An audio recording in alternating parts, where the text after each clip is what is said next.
Okay.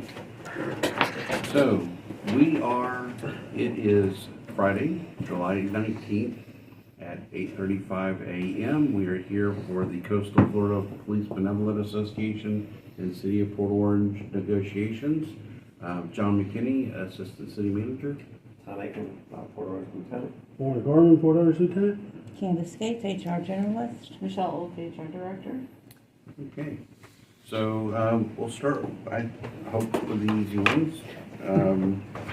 So based on our conversation from last time, for Article 2, we talked about, what was an acceptable length of time, and so we changed it from 7 to 30 days. No other change from what we discussed. All right, we're comfortable with that one.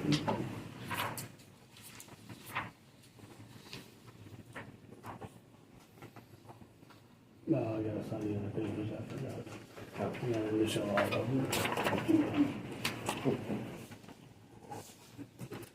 Don't want to have anyone think I've changed something. All right.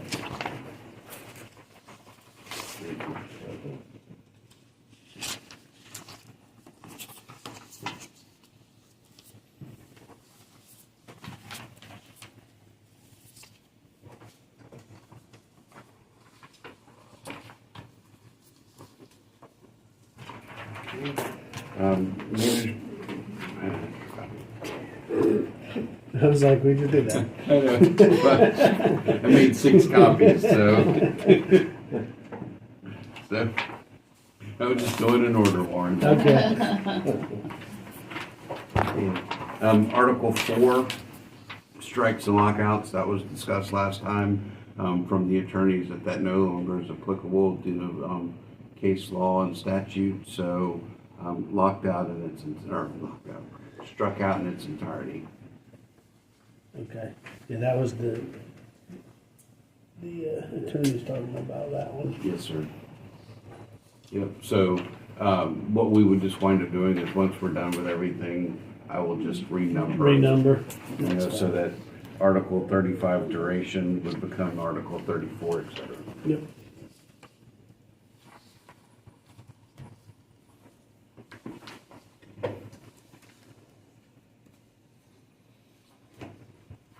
Okay. Article 8, seniority.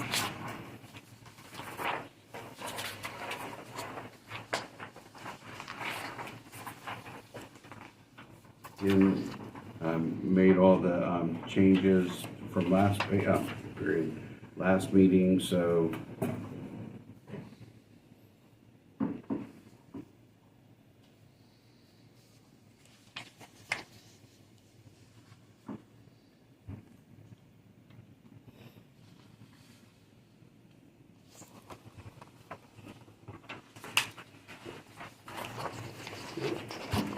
We're good with that one.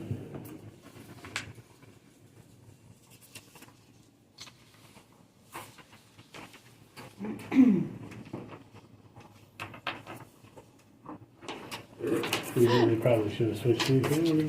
From your side, you're I'm an gonna admin lieutenant, so. You're doing the admin stuff. How is this any different from the rest of my day? I facilitate. Pushing paper. I facilitate. Article 14, grievance procedure.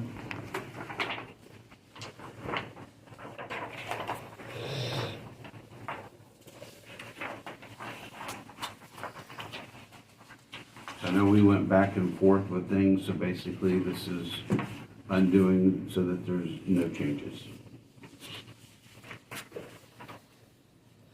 What were they going back and forth on? That was the steps in Article 14.1. Remember, it was originally right there from however, was all stricken. That's right. And that was another one that Matt and Greg went back and forth. Yeah, if you don't mind, let's hold off on that Perfect. one.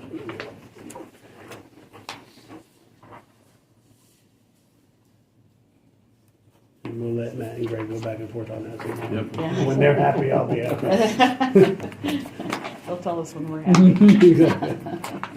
Yeah, but for the record, I did receive that from legal that it was, so that was from him. Okay. Yes, sir. Making sure. Okay. Article 24, wages.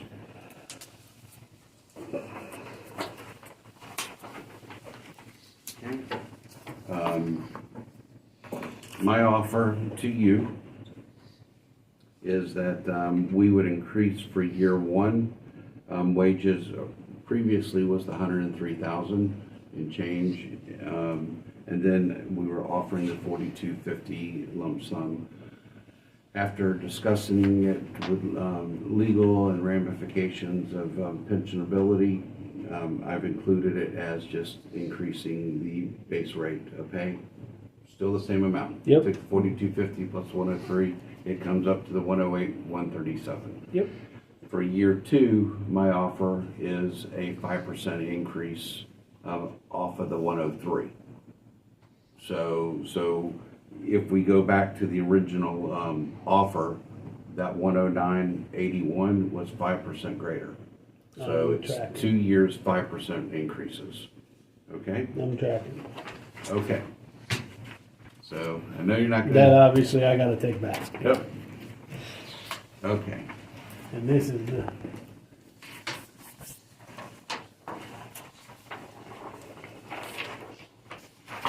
Okay. For the Article 25 retirement plan, my offer is that we would move the medical stipend from the 25 to the 20.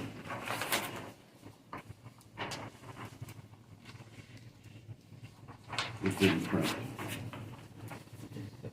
Yeah, it didn't print. You wanna hold them? Yeah. Give me a- I'm looking give me at those like, back. yeah, I'm like, yeah, those changes didn't print out. Okay, here, we'll hang those back. Oh, wait, hold on, there it is. Oh, Got it. rewind. I'm like, Facilitated again. Thank you. Thank you, You're facility. getting a workout over there.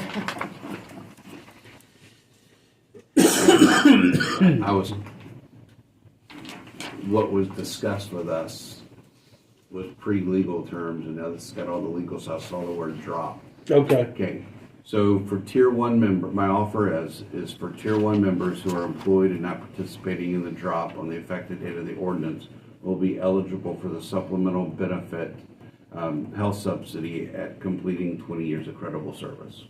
So health subsidy moving for tier one to 20 years. My second offer is that tier two members would be eligible for a 3% COLA after 25 years of credited service. So those are my two offers for this year related to retirement improvements. Okay. Couple of things. Yes, sir. I would like to see the studies, because obviously we asked for pulling the subsidy out from the 95 cap. So I'd like to see how much that would cost. If it's something that's undoable, we get it. But if it's something realistic, then we need to talk about it. Understood? Second, I am all for the tier two members getting the drop at 59 or 25. No, the COLA. Right. I'm sorry. The COLA at 25. They already got the drop. Getting the COLA at 25. But if we're going to do that, we need to stop calling normal retirement 20 years, right? Because their normal retirement to get all the benefits they're entitled to is not going to be 25. You know, and I'm assuming you had it studied for 20 years as well, right? Because that's what they asked for. So again, the numbers would help. Now, we are, please understand, we are 100% in support of getting the tier two guys some more benefits. But now this is like 4 or 5 improvements that they've gotten to one that we've gotten, one significantly less expensive benefit than what they've gotten. So I want them to get that, but we got to do something to get it a little more equitable, a little more equitable. So when I I don't can want to share push back. super hard. Yeah, go ahead. Understood. We're close. Correct. Let me put it that way. So let me, your first point. So when we rescheduled this meeting, I shared with you that we postponed IUPA. Right. Because you asked for things in PBA that IUPA didn't, so I had to have this meeting first. Right. After I have the meeting with them, I will be more than happy to share the study, because that then is obviously, now open. Okay. One of the things that I want to just state is there were things done by previous council's negotiating team over a decade ago to put the pensions in a fiscally sustainable path. Might not everyone agreed with the changes, et cetera, but it set the pensions up to be sustainable for years to come. There is a lot of concern that if we go back to adding all of these benefits, then in 5 to 10 years future time, we could be in the same boat, and we don't want to do something where we're having to go and say again, sir, this is what you started here at, but now we're taking it back, taking it away from you. We do not want to do that. Again, 'cause And we're the guys that got it dumped it. I completely understand, and I am not, And I'm not. Here's going to be my response to that. Right? We paid guys who retired in 2011 $95,000. Last year, the last time I have the numbers for that, 95,000 is equivalent in today's terms as nearly 129 and change. That was last year before the additional inflation from this year. We're not asking to be anywhere near that, right? We're asking for basically if they're 25, $5,000 a year to come out from under that 95 cap, right? Which brings us to 100 or 99 really for a cap, right? That's all we're asking for. We're not making a huge ask here, and unsustainability. I remember the memos. I remember the city manager's memo when he left, saying the stock market's never going to perform again and pensions are going to break us. I remember all those memos in 2011 and thereafter. And none of the projections that we were being provided at that time have come to pass. Right? We just had a recent record high for all three exchanges. Now, the last 2 days, they've taken a dump. There's no two ways about it. But 3 days ago, they were record highs. So while I appreciate us being worried about, and I'm going to pat myself on the back, the board has done a really good job of managing the funds in the plan, and it is in a much healthier place now than it was back in 2010, 2011. So could I take just a short break? sure, absolutely. Okay.